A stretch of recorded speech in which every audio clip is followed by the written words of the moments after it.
Hi viewers, ஒரு வீட்டில் பணவரவு அதிகரிக்காமல் செலவு மட்டும் அதிகரிக்கிறது என்றால் பணப்பிரச்சனை வரும்.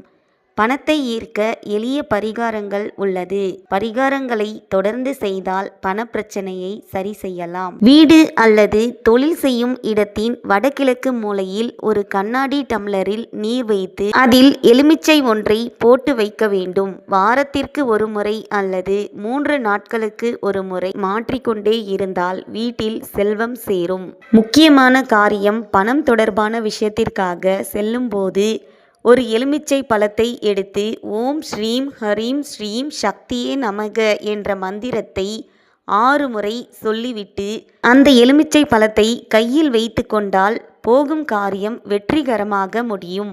நினைத்த காரியம் நடக்க வேண்டும் என்றால் தினமும் 1 ரூபாய் நாணயத்தை டப்பாவில் போட்டு சேமித்து மாத கடைசியில் அந்த பணத்தில் பசுமாட்டிற்கு வாழைப்பழம் வாங்கி கொடுத்தால் பணம் வந்து கொண்டே இருக்கும். பணப்பெட்டியில் அல்லது பர்சில் பணத்தை விரித்து வைக்காமல் சுருளாக இருக்கும்படி கட்டியே வைத்தால் செல்வம் பெருகி பணம் நிரந்தரமாக தங்கும். பணம் கைக்கு வரும்போதெல்லாம் முதல் செலவாக உப்பு, மல்லிகைப்பூ, இனிப்பு ஏதாவது ஒன்றை வாங்கினால் பணம் வந்து கொண்டே இருக்கும். பணப்பெட்டியில் பணத்தை வைக்கும்போது அதோடு சேர்த்து 6 வெற்றிலையையும் 3 பாக்கையும் சேர்த்து வைத்தால் பணம் பெருகி கொண்டே இருக்கும். தொழில் விஷயம் பணம் சம்பந்தமாக வெளியே செல்லும் போது அருகம்புல் நுனி, திருநீற்று பச்சிலை ஆகிய 2ஐயும் எடுத்து பர்சு அல்லது பையில் வைத்து சென்றால் போகும் காரியம் வெற்றிகரமாக முடியும். பணத்தை எண்ணி சரியான இடத்தில் வைத்து கையாளுங்கள். பணவரவு தடைப்பட்டால் வாஸ்து ரீதியாக வீட்டின் வடக்கு பகுதியை சரி செய்ய வேண்டும்.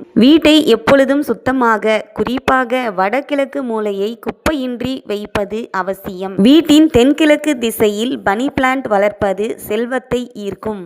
வீட்டின் வாசலில் கந்திருஷ்டி விநாயகர் படம் வைப்பது எதிர்மறை ஆற்றலை நீக்கி பணவரவை அதிகரிக்கும்.